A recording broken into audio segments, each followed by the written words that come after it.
It can be a very fine line between enabling and helping. Absolutely. Is it a hand up or is it a hand out? In Recover Your Soul, we're looking at things from our soul's perspective. We're looking at things from a place where we're saying, what is the healthiest, most true choice for me and my authentic self? And it may look totally different from one person to the other. We're going to explore the difference between enabling and helping and how we can use the Recover Your Soul concepts to choose in each moment what is right and authentic for you from your higher self. Enjoy the episode. Welcome to the Recover Your Soul podcast and community, a spiritual path to a happy and healthy life. My name is Reverend Rachel Harrison. I started Recover Your Soul after having profound changes in my life from my recovery of alcoholism, codependency, people-pleasing, and control addiction. I was guided to share the tools and principles of spirituality and the Recover Your Soul process to help others transform their lives as mine was transformed. For us to overcome external circumstances, we need to turn the attention to ourselves, focusing on our inner change and healing. Positive results in our lives will follow. Welcome to the Recover Your Soul podcast. I'm Rev Rachel. Thank you so much for spending your time with me here today. I'm so grateful that we are in this community that just continues to grow and continues to bring in people from the desire to connect with others who are in the same space. Maybe you search something that brought in codependency or having someone in your life who's dealing with addiction. Maybe you just realize you're a people pleaser. Maybe you're ready to step on a spiritual path to a happy and healthy life and you're just ready. You're just ready. And so for whatever reason, I continue to love that people come into the sessions with me. And I always start with a prayer and meditation, a grounding meditation. And then I ask, how did you find the podcast and how can I be of service to you? And more people are saying, I have no idea how I got here. I don't know what I searched. I don't know how it happened. It showed up and I pressed play and I'm so glad I'm here. So if that's the case with you, welcome. And if you're coming back again and again, I can't tell you how much it means to me to have you in this community. And if you're new, I hope you find some wisdom, some reminding you that you are whole, that it is okay, that you can be okay when the people around you aren't okay. Today I wanted to talk about something that I'm going through in my life right now, which is, how I do this podcast is sharing my own life. And it's the concept of enabling or helping. What's the difference between enabling and helping? And again, I really want to remind you that Recover Your Soul is really around us coming to ourselves. It's around us having more and more clarity about what feels right for us uniquely. And yes, it's important and helpful to have different modalities or different concepts from different people or different places where we're looking outside of our limited beliefs or our systems or our patterns that we've been doing for a long time or that were handed down to us for such a long time. And this piece that we're doing about stepping outside of those roles, stepping outside of the parts of us that have been on a repetitive wheel that we didn't even know was happening. And now we're witnessing just a little bit. We're stepping out just a little bit. Eckhart Tolle over 20 years ago was what brought kind of to the masses this concept to the power of now, which was be here now and witness. Just notice, just have some awareness, just notice what you're thinking. And this awareness, which is step one in the Recover Your Soul process, ready for awakening, recognizing that part of the feelings that we're having are because we have these repetitive beliefs. We have these patterns. We have something that we don't even know is the operating system that's running the show. And enabling, I think, is a big piece of that. That sometimes we're just doing what we've always done because we didn't know better. I remember saying in one of my jobs that I really wanted positive or negative feedback. I wanted to know how I was actually doing instead of just sort of having smoke blown up. It was important to me to know what I could be doing better so that I could do better. Because I think sometimes we've created a culture in a way that makes it so that we don't want to hear criticism. We don't want feedback that bumps up against us in some way. And in enabling, in some level, is interesting because we don't want others to feel the criticism. We don't want them to feel the discomfort. We don't want them to be in a place where they have to be uncomfortable. Most of us are here because for some part of our belief system is I can't be okay if they're not okay. And making sure that everyone around us is comfortable, we will take the discomfort. So, what is the difference between helping and enabling? What is the difference between a hand up and a hand out? What is the space where we can be most comfortable and feel the safest within our experience, and at the same time be hopefully doing what is in the best long-term good for the person, not potentially, and this is where Recover Your Soul is different than maybe any other place that maybe you've been getting information. What if we are looking at their soul's journey instead of their physical experience, their incarnation in this body and this experience? I recently finished listening to Viktor Frankl's Search for Meaning. I think that's the name of the book. I'm not entirely sure.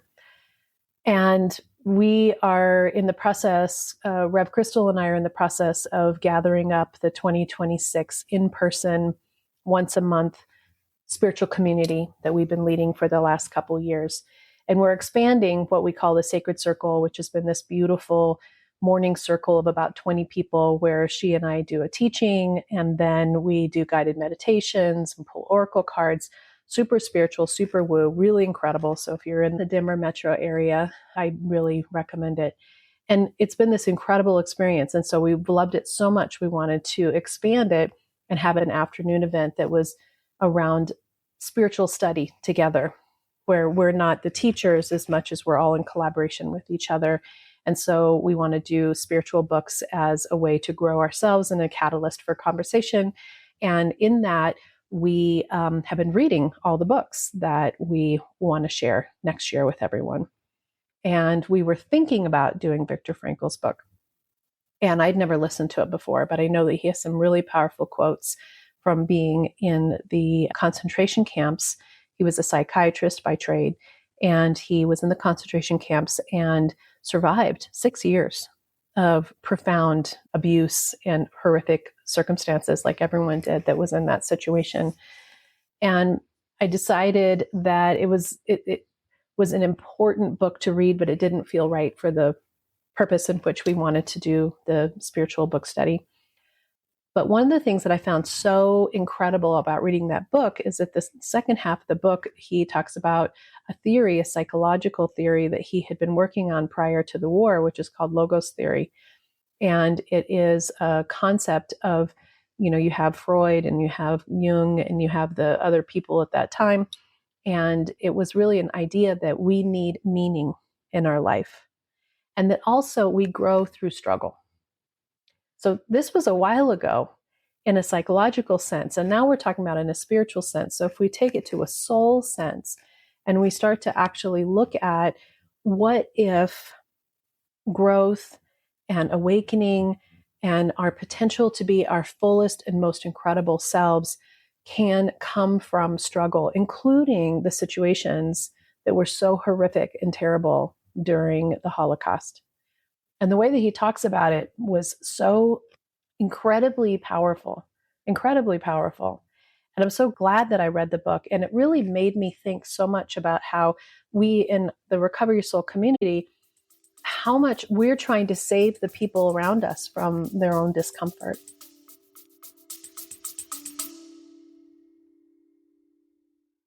Hi, it's Rev Rachel, and I'm just taking a quick break to remind you of a couple ways to help support your Recover Your Soul journey. First is that on the recoveryoursoul.net website, on the podcast page, there's a search bar. You're welcome to go in and search any topics or any subjects that you're interested in. And with over 300 episodes, you're sure to find a couple episodes that will support what you're looking for. I also invite you to work the Recover Your Soul 9 steps to healing and awakening, either by working directly one-on-one with me with coaching, or at your own pace using the video modules where it still feels like you're with me, but you get to do it on your own time. Back to the episode. And I continue to be so curious about the fact that we will take on the discomfort, that we will actually choose for ourselves to suffer in the exchange for someone else's potential suffering. One of the things that he talks about in that book, which I'm going to go into the enabling versus helping part, but what he talks about in the book is the incredible need that we all have to have meaning in our own life for our own existence. And it hit me really hard that I think for many of us, we've attached our meaning to someone else's happiness. We've attached our life's purpose and meaning to the success and the happiness and the well-being of others. And we've taken on that responsibility of whether they're okay, as if it is our meaning in life. And it isn't that you don't have a meaning in life, that you don't show up with the greatness and the fullness of who you are, because absolutely that is essential. Absolutely, it is incredibly essential that you actually recognize the full capacity of the human being, the soul in this human body that you are, to show up in all of your incredible ways of being compassionate and loving and empathetic and caring and seeing through the eyes of love and having an open heart. That is essential, absolutely essential. But when we take on the responsibility as if our meaning is the success or the well-being of somebody else, we are actually losing our power of ourselves. We're giving our power to somebody else because we're saying, if you're okay, then I can be okay. Your success means that I've been successful in my meaning in my life. It was so big for me because I continue to be in a state of really looking at how I interact with my adult sons and what is enabling, what is helping, how do you support without taking away their opportunity to be uncomfortable and to have to push against their own parts of themselves that don't think that they can, that they can't make it, or their own limiting beliefs about themselves. And right now I feel like we're in this incredible state, which is called the Great Awakening, of seeing things in a way we've never seen them before on such a grander scale. And we're talking about these things in such a bigger way than we ever have before, ever.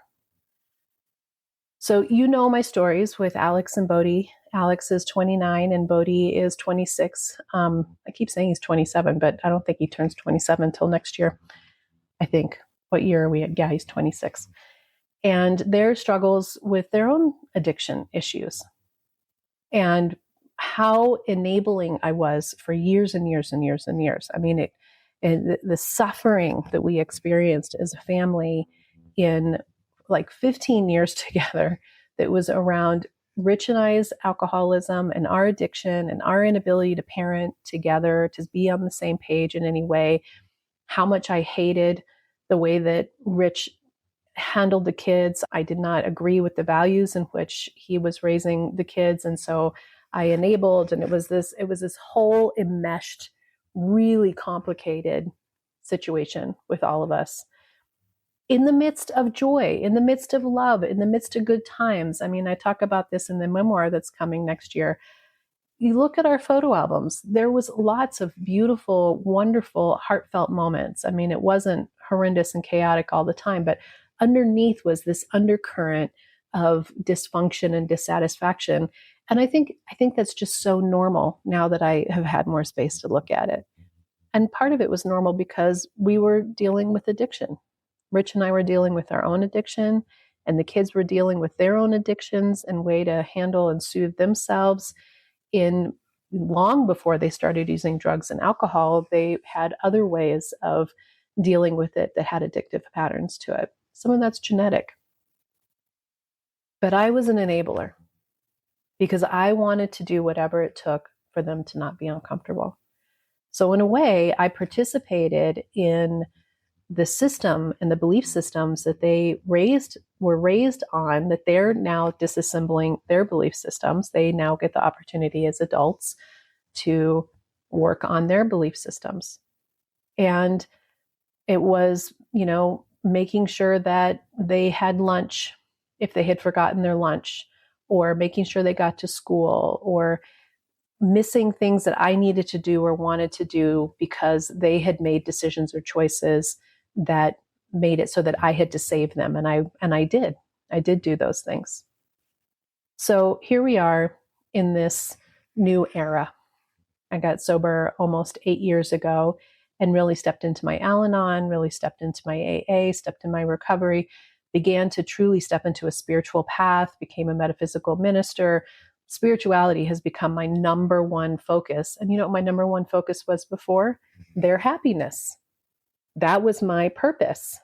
Going back to the what is your life's purpose? What brings you your purpose in life? Now my purpose in life is my spiritual journey, is really understanding myself more, is stepping fully into my light so that I can bring that out to the world, not in a way that it's my responsibility to fix or change or make anything be different, but my responsibility is to share with light and love, not only for you, but also for my kids. So 8 years ago, the amount of time that it took for us to move away from this very intense enabling behavior that I absolutely had to beginning to see it differently and choose on some level how I could see the difference between hand up versus hand out. And I've told this story before, but I'm going to tell it again. It was the Christmas, it was probably 2 years after sobriety. And for Christmas, I gave them, they now both lived in California and were living on their own and were mostly taking care of themselves, but I was still giving them a lot of money, just, like the Venmos where you get the request for a Venmo for $20, right? Can I have $20? And can I have $20? Can I have $20? Or $100 or whatever it was. And I kept saying yes and adding it to this list that they owed me, this money that they owed me. And the amount that they owed me had gotten pretty substantial, and it was creating a lot of resentment in my life because then I was counting and being aware of how they were spending their money. Not that I had access to their accounts, but if I saw on Instagram that they went and did something, I'm thinking to myself, oh, well, they have enough money to go do that, but they are not paying me back, right? And we're in this enmeshed state. And my mom actually forgave me the remaining money that I owed her for our trip to Indonesia. And I thought that was really beautiful. And I was inspired by that she just said, I don't want to have to keep thinking about it. And I forgive you for the amount of money that's left over on that trip. And so for Christmas, I gave the boys each a little box. And inside the box, it said, you're forgiven of your loans. And on the back of the paper, it said, the Bank of Mom is closed. And they were so excited to be forgiven of their loans. I don't think they really understood what the Bank of Mom is closed meant. But that was the part that was the most important part to me. And it was not easy. So in the beginning, they're like, oh yeah, totally fine. That's so good. We're good. We're on our own. Thank you for giving us. That makes a big difference. And they went off on their lives. Well, for a couple months, they didn't test the boundary. But then a couple months comes in and I get a text or I get a call that's like, hey, I did this and I'm short this, or I owe my rent, or my account's withdrawn. Can I have it this? And it was every single thing in me that went against my every part of myself that wanted to save them to say no. Was it easy? No, of course it wasn't easy. It was incredibly excruciating, as a matter of fact. The thought that they would be uncomfortable, or that they would not have their rent, or that they would be withdrawn, or all the things was excruciating. And so I held my line.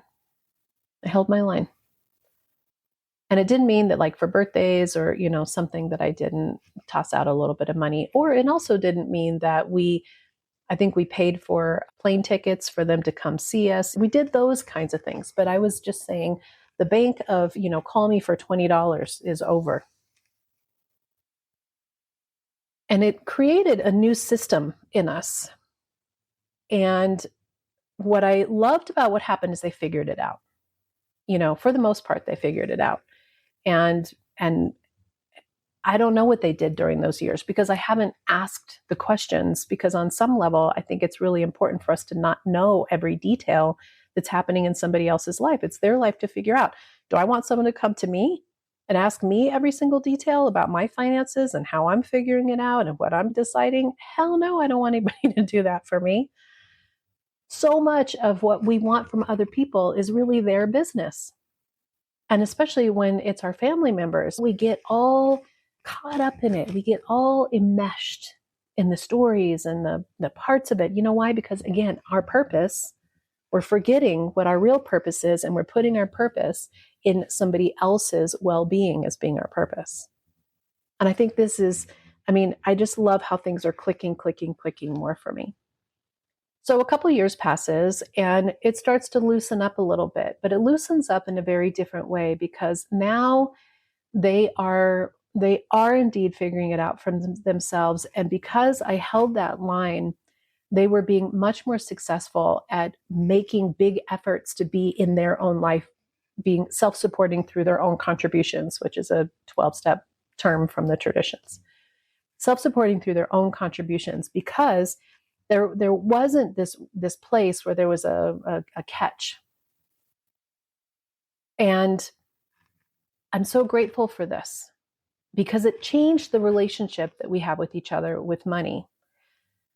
So things start to loosen up a little bit. And now what's happened over time is I do provide them with financial resources from time to time, but I do it from a very different place than that old, can you give me $20, or I don't have money to go out, or I don't have money not to go out, but to, go to the grocery store or whatever.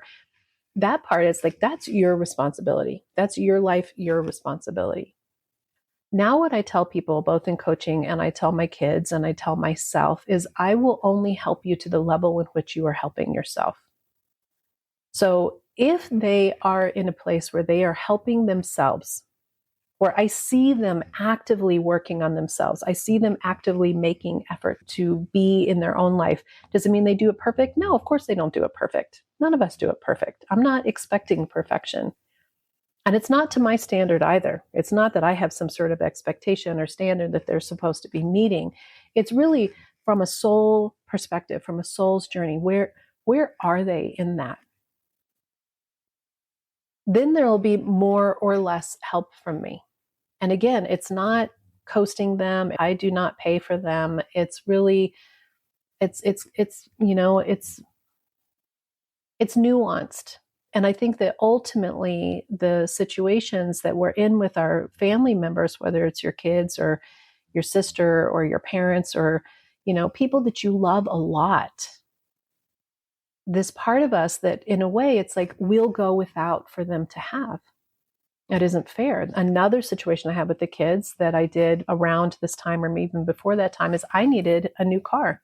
I had a car that I couldn't drive outside of city limits for fear that it would break down and I'd be stranded. And I had bought it for, not that much, so I didn't have a payment on it. And I said to Rich, I think we need to get a new family car. And he said, we don't have the budget right now for a car payment. And I remember being really sad about that I really felt like what he was saying was I didn't deserve to drive something else. And that was a limiting belief that I had to look at in my stuff to look at. But that's not what he was saying. He was saying, if you look at our budget right now, we don't have $300 or $400 that we can put into a car payment. And he was right. And when I looked at our budget, I was paying for my kids' cell phones and I was paying for their car insurance. And guess how much that was? $300 or $400. There it was. There was my car payment. And so I had to go to them and say, I love you. I see you. I respect you. It's hard for me to let go of this, but I need to choose myself. I actually need to be in a vehicle that I can afford. This was actually in 2020. It was right before they all moved to California, as a matter of fact. And I need you to take these over. And they did. And then I had money to get a car. And that's how I have my Mazda that I have now. So here we are 5 years later, and they're in California now. Their lives are totally different. I mean, every 5 years, we're in a completely new chapter of our lives, which I think is so interesting. And they are 99% self-supporting through their own contributions. And I do see them making great efforts. And sometimes I see them fall down and make horrendous choices. Do I want to save them from those choices and save them from the complexity that they have to live from the consequences of those choices? No. But am I going to create a crisis? One of the 7 Al-Anon detachments is to not prevent a crisis and not to create a crisis if it's the natural course of the events. So it's this fine line with enabling, which is like, am I creating a crisis by holding some tight, rigid line that says, I don't help you? That's really up to you to decide. So recently, one of my situations was that Alex got too many tickets on his vehicle in California, and you get too many tickets for not doing the street sweeper, or the parking in California is crazy on some level. He made the decision to get those tickets, let's be honest. Do you hear me? I was about to just make an excuse for him. He allowed himself to get enough tickets that his car got towed. And he doesn't have the money to pay for all of those tickets and get his car out of towing. And he called me, and he didn't actually call me with the concept of having me pay for it. He just sometimes calls me when something's happening to run it by me because he doesn't know how to handle it at that moment, or he hasn't given himself space, in all honesty, to think about it and do the research that he's totally capable of doing and does a good portion of the time on things. It just was a shock, so he called me.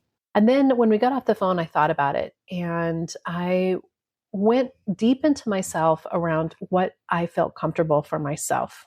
My initial reaction was different than what it used to be in the past. I actually stopped to think about what is the right thing for me to offer in this situation. Because I do see a child who is a man. Did you hear me? A child. I do see a man who is making strides in his life, who I watched in California with his family, being present, being a good father, being a good partner. And does it look perfect? No, but I'm super proud of the incredible way that he's grown in his life. And is he making mistakes by allowing parking tickets to build up? Absolutely. This is one of the places in his life where if you ignore it, it'll go away. Well, I lived in denial in so much of my life over my years, and it was a huge piece of how I handled what was stressful. So I get it. So when I start to look at these situations from the Recover Your Soul perspective, a lot of it is just about witnessing, looking at patterns, weighing the two sides of everything, and coming from a place that is heartfelt and loving instead of rules or rigid, or this is what we do here. And so what I decided was that I was going to help him. I was going to provide the money for him to pay for the tickets and get his car out of towing. And the reason why I want to do that is multifaceted, and it comes really down to me. It actually isn't about him. I think the thing that I want to share in this particular part of us moving away from them being our focus and our purpose in life, but really our purpose in life is our own spiritual growth, is our own connection to ourselves. And so much of what we're doing, so much of what we're learning, so much of what we're creating in our life is around us being safe, being okay, even if they're not okay. And sometimes that means that we have to make the choice, like, you're going to have to do whatever it takes to pay these payments so that I can afford a car payment. That was a choice I made for myself. However, right now I'm in a different financial situation. Am I, have a ton of money? No, I don't have a ton of money, but I have much more money than I used to have 5 years ago, partially because my kids don't live here and I'm not constantly dishing money out. And I do have the resources to be able to help him in this situation. Am I going to lend him the money? No. Am I going to give him the money In a way, no, but in a way, yes. In my own mind, what I worked out is that I speak about my boys in this podcast. And I want them to receive for them being willing for me to talk about them in the way that they have allowed me to talk about them. And so I have in my mind, the way that it works for me is we're all benefiting from the flow that comes from being here and present. What I'm doing is not just me, it's us. And so I have been giving Alex, I call it a royalty. It's small, $100, $150 a month, a royalty every month as a thank you for being able to talk about him. And so what I said to him is I said, I'm going to prepay your royalties and I'm going to pay for you to get this out. But this is your money. This is not a gift from me. This is not a loan. This is the money that you receive as payment for being part of Recover Your Soul. And this is your money. And if you had made different choices, if you had handled this in a different way, you could have been spending this money in a different way. And he's like, I know, Mom, you don't have to make me feel bad for what I already know, right? That's his response. I'm powerless over that response. But that felt good to me. It felt like I could be giving him a hand up instead of a hand out. And it is money that would have come to him eventually anyway. And that amount of money makes me feel good. And I give Bodhi money in a similar way because I want this to be something that's helping all of us.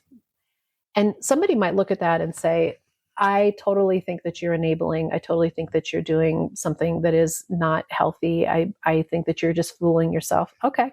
Ultimately, the number one thing is that you have clarity within yourself about what feels good and right to you.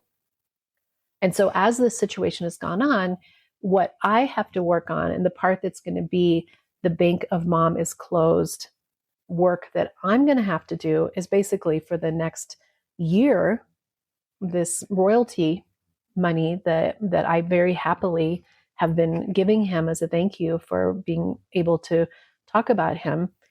He has prepaid that in this situation to help him, because having him in a situation where he can't get a vehicle and he is a family man and he has enough going on at his plate, for me wasn't worth it.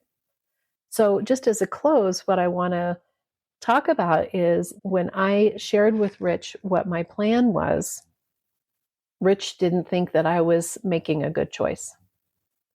He felt like I was enabling.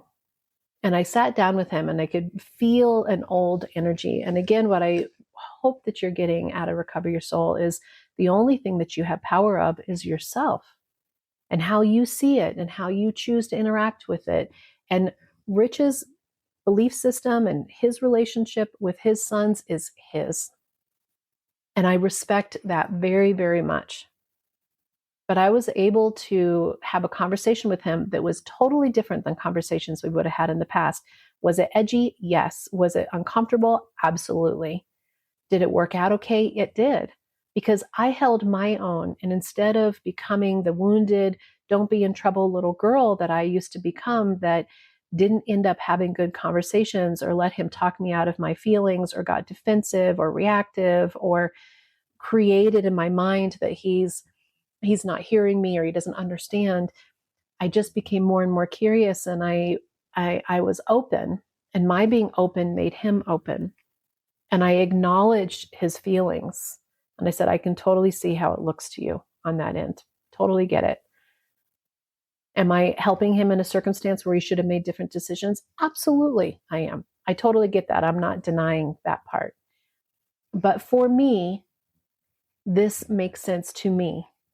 And it is, in my opinion, money out of my business that would have gone to him anyway.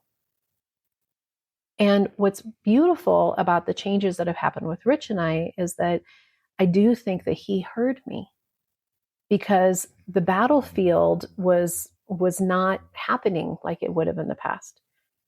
It really allowed us to talk about how we both saw it, and in the end, not be opposed to each other. Because in this situation, I do feel like I am offering help. I am supporting. I'm not enabling. And then one of the things that Alex said was, I'm hoping that I can get this car back. And what I want to do is I want to sell it so that I can put some money away so that eventually I can actually get a car that's more aligned with my family. And Rich and I both talked about how it's going to be hard when that time comes to stay in this line of letting him be on his own path and not wanting to get him the car. And that's my journey that I have to continue to work on, because he's totally able to do it for himself. And his discomfort, this is the part that comes back, coming back to the beginning of our conversation, which is we don't want them to be uncomfortable. But it's through that push, it's through that being willing to work harder, to do different jobs, to take on another job, to push yourself, that brings us into states of our life that we never thought that we could get to. Most of us who are listening, we've been there. Whatever resources you have, you worked your ass off for those. You had to make some difficult decisions. It was only 5 years ago that I couldn't afford a car payment, a $300 a month car payment. And it's through the work that I have done on my spiritual growth that there's been more prosperity in my life. But that has come because I've had more spiritual awareness, more spiritual sobriety, more ability to be present in my own life and show up in my own life and push myself to do things and create things that I could have never created before. And I continue to be excited about what's happening with that. So this enabling versus helping is unique to each one of you. And I think that it's really important that what you're looking at is what is right and true for you instead of what's going to save them. So some people, that might look like a situation where I have somebody whose son continues to live in a house on their property. Do they have contact? Not that much. Is he really working hard to get his life together? Not that she can see in the way that makes sense to her. But for her heart, she feels like just knowing that he's safe is the right thing for her well-being. Not that she's trying to control him, but it feels right to her. For somebody else, this is not going to feel right. For somebody else, they have just hit a wall where they have to make a decision that relationship and those ties are cut because of the interactions that happen. Each of you has your own decision to make. And ultimately, the key is that we're always in our heart. We're always choosing love. We're always choosing to see through the eyes of love. But that does not mean that you enable. It does not mean that you allow yourself to be used and abused, which is another one of the detachments from Al-Anon. It allows us to be present in our own self and to make decisions that are based on the most clear, whole, compassionate, true higher self mind, and to feel comfortable in those.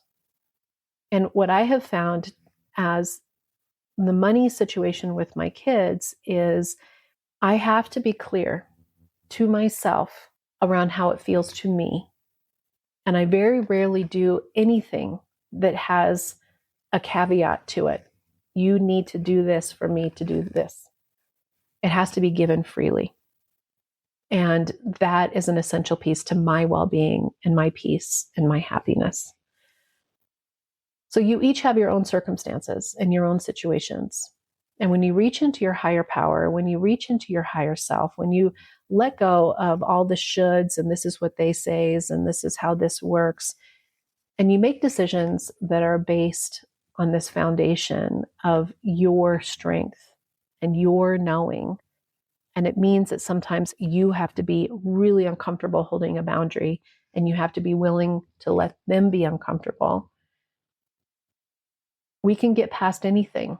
And if you look back on your life, as time will tell, it's always fascinating to really look back and say, wow, I was just so obsessed on this particular situation. I was so fearful. And you look back and you think, why was I so afraid? Every situation comes and goes. In Al-Anon and AA, they say, this too shall pass. This too shall pass is both the good and the hard and the lovely and the wonderful. Be present in this moment right now and make sure that your well-being is your number one priority. You're powerless over every single thing outside of yourself, but you're not powerless over how you show up, what you choose to feel, and your inner peace is your number one priority. And you get to decide what you do to maintain and create that inner peace, letting go of everything else, not controlling the circumstances or the people in your life or trying to make them be okay for you to be okay. All right. Well, as always, if you need help with any of this, I hope that you'll visit the website, recoveryoursoul.net. Take advantage of the 9-step Recover Your Soul process in whatever way works for you, either working directly with me in group coaching coming in 2026 or by working the modules on your own. This process does incredible transformation. I love seeing how it's working in everyone's lives. Until next time, namaste. Thank you so much for spending this time with me and being part of the Recover Your Soul community. If today's episode spoke to you and you'd like to connect with the community even more, I invite you to join us on the first Monday of every month for the free online support group on Zoom. It's from 6 to 7 p.m. Mountain Standard Time, where I share a little bit more on the Recover Your Soul journey, and then we break into small groups. You can register at recoveryoursoul.net, and if you've registered in the past, be on the lookout in your promotions folder for the reminder email and link. I'd also love to invite you to listen to the Recover Your Soul bonus podcast every Friday, either as an Apple Podcast subscriber or as a Patreon member. On Patreon, you can become a free member and have access to new episodes for the first week, or you can support this community with the tier that you choose. You can also follow me on social media, Instagram, Facebook, and join the private Facebook group for more connection with this amazing community. I hope you'll visit the website recoveryoursoul.net, and you can sign up for emails so that you can be up to date with everything that's going on, and maybe even join me for a retreat someday. Lastly, I thank you for sharing this podcast and community with anyone that you think that might enjoy or learn from it. I also thank you for giving me 5 stars on any platform that you listen to and writing a review so that others can find the Recover Your Soul community too. Until next time, namaste. The Recover Your Soul podcast and its content is for educational purposes only and is not allied or representative of any organizations or religions. It's based on the opinions and experience of Reverend Rachel Harrison. Recover Your Soul claims no responsibility to any persons or entity for any liability, loss, damage, or cause alleged to be caused directly or indirectly as a result of its use. Applications or interpretations of the information represented herein. Take what you need and leave the rest.